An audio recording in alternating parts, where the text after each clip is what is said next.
wami webaba hayi wena uyangibambezela umshana wami webaba.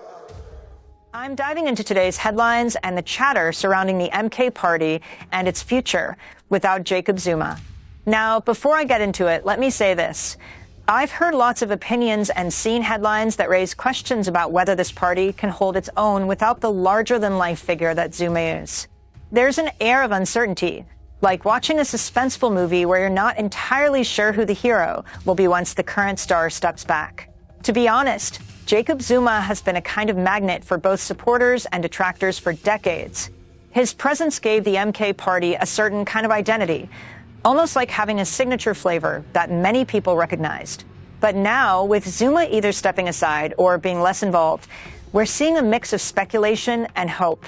On one hand, there's a belief that the party might struggle to maintain its political heft without its charismatic leader.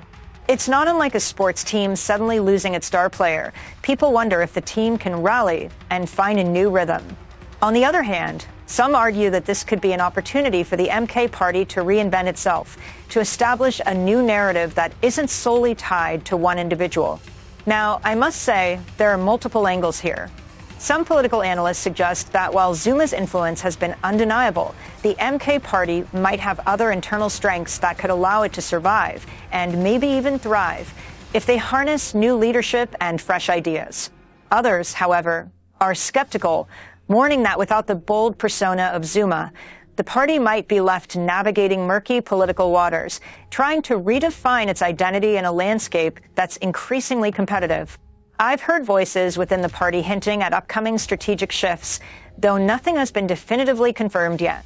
And it's worth noting that as of now, there hasn't been a unified public statement clarifying the exact future roadmap post-Zuma. So, for those of us watching from the sidelines, it remains a bit of a guessing game. Will the party merely survive as it is, or will it transform into something new entirely? To be candid, this situation raises larger questions about political parties that are so closely identified with a single figure.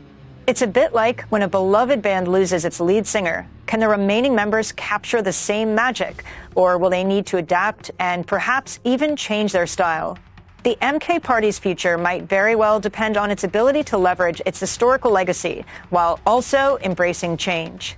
It's a delicate balance, honoring the past while looking ahead to a future that could, hopefully, offer new opportunities. In summary, the question of whether the MK party can survive without Jacob Zuma remains open. There's reason for both cautious optimism and warranted skepticism. What I'm really curious about is how the party's internal dynamics will evolve in the coming months, and whether they'll be able to redefine themselves in a way that resonates with both longtime supporters and new voters alike. So, what do you think? Is this a moment for a fresh start, or are we looking at the beginning of a challenging transition for the MK party? Let's keep this conversation going, because sometimes the most intriguing stories are the ones that leave us with more questions than answers.